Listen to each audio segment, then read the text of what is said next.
are some people, Lakers are making that run, they get it to 14. You and LeBron have that exchange. There are people out there that say maybe you shouldn't do that with one of the better players in the game. What were you thinking? I don't care. He's old. You know what I mean? I was waiting for that. I was expecting him to do that game 4, game 5. He wanted to say something when I got my 4th foul. He should have been saying that earlier on. But, you know, I poke bears. I don't respect no one until they come and give me 40. So I pride myself on, you know, what I do is defense and taking on any challenge that's on the board. If it's LeBron, if it's AD, if it's whoever. And I play my heart out. So, you know, he knows that. You know, most of the NBA knows that. And I know my guys know that, and I try to get them on that same type of time every time we touch that floor. What did he say? Huh? What did he say to you? When? You just said something. Yeah. Oh, he just said, you know, you're done for getting that foul, you know, for 4th foul. And then, you know, I play hard. You know, I got to find a way to, you know, not get the fouls on like Reeves on the transition or Rui when he's driving. You know, use those fouls, you know, for LeBron and AD and, you know, the guys when I'm guarding, especially when, you know, refs want to call it ticky-tack stuff. You know, we've been watching the playoffs and stuff's hard-nosed. And, you know, they're finding ways to, you know, bring back that regular season stuff. You know, I ain't for that. I'm here for the playoffs.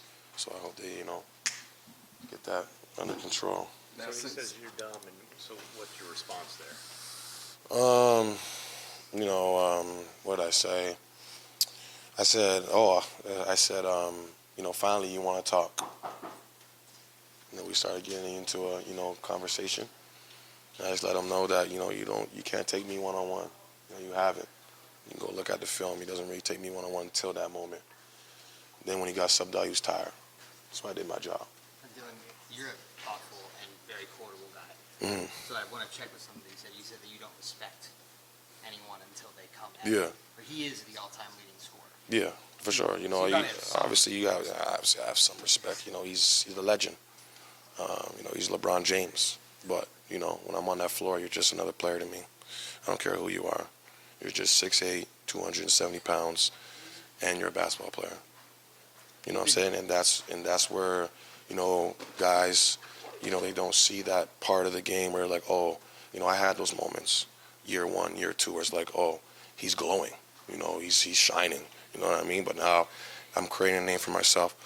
So, you know, you can't be looking at these guys like he's LeBron James. He's just another basketball player, and I'm ready for a challenge every single night. Hey, Dillon, after the game, you went straight to get your daughter before you did your post game. Yeah. How special was that to go over there to get her, to have her there with you? With doing It's great. You know, she's going to grow up watching these. You might not remember it. But, you know, there's pictures and stuff. And it's just, you know, I just you know, share a moment with my daughter on, you know, in this work. You know what I mean? I get to share that moment with her. And she's so happy. And she tells me I played a good game. And even though she doesn't really know what's going on, but you know, it's just special. So you know, I try to get those moments all the time. How special was the last few seconds of the game when that song started playing? Oh, I love that song.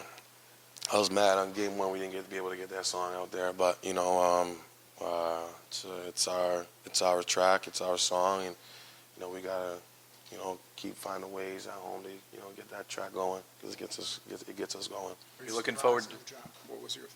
How did that play out? No, I wasn't surprised. You know, we were ready for it. You know, I thought, you know, watching him, you know, work through, you know, workouts and stuff like that, that he wasn't ready yet. You know, we're ready. You know, he probably told you guys that, you know, he's got all trust in us.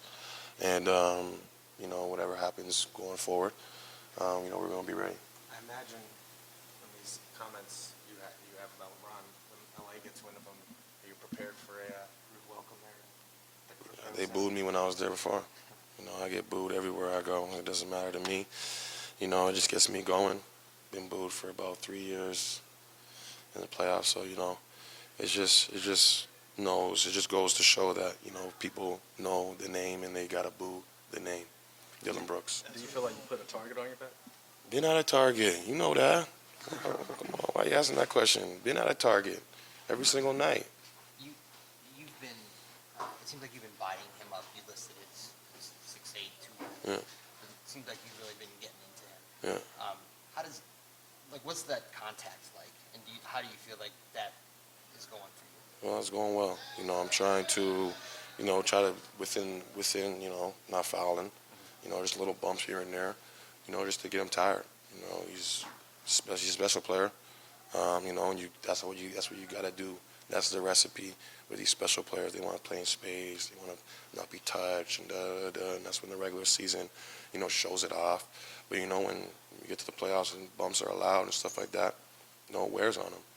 And is you mentioned he's old. Is that part of the wearing him down? His behavior part of the?